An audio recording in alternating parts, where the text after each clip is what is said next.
అదే RTV app వార్తల్ని క్షణాల్లో చదివే అవకాశం ఉంటుంది. ఒక న్యూస్ పేపర్, ఒక టెలివిజన్ ఛానల్ మీ చేతుల్లో ఎప్పుడూ ఉంటాయి. బీఆర్ఎస్ బీఎస్పీ పొత్తు అనేది ఊహించనిది ఏమీ కాదు. కాకపోతే ఫేజ్ 2లో కలిసింది. వీళ్ళు అంతా బీజేపీ అనుబంధంగా ఉండే పార్టీలే. ఒక్కొక్క సందర్భంలో ఒక్కొక్క పార్టీ సందర్భోచితంగా కలుస్తుంటాయి. దానిలో భాగంగా బీజేపీ సహజమిత్రుడైన కేసీఆర్ను మాయావతి గారు ఆదుకునే పనిలో ఇలా బీఎస్పీతో కలిపిందనేది నా యొక్క భావన. ఆర్ఎస్ ప్రవీణ్ కుమార్ గారికి ఇష్టం ఉన్నా లేకపోయినా జాతీయ పార్టీ అవగాహన కాబట్టి డెఫినెట్గా వారితో కలవాల్సిన పరిస్థితి వస్తుంది.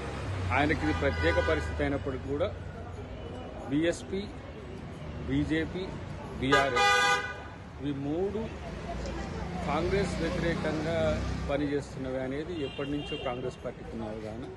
దీనివల్ల పెద్ద రాజకీయంగా ఎలాంటి మార్పులు కాంగ్రెస్ పార్టీకి నష్టం కలిగించకపోయినప్పటికీ కూడా వాళ్ళంతా ఒకటే అని చెప్పడానికి ఈ సందర్భం ఉపయోగపడుతుంది.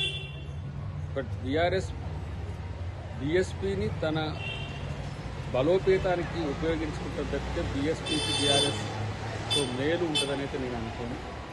ఏది ఏమైనా సరే ఇక్కడ కాంగ్రెస్ బీజేపీ వ్యతిరేకంగా డెఫినెట్గా పోరాడుతుంది. మరిన్ని వీడియోస్ కోసం ఛానల్ ని సబ్స్క్రైబ్ చేయండి. లేటెస్ట్ అప్డేట్స్ కోసం వాట్సాప్ ఛానల్ ని ఫాలో చేయండి.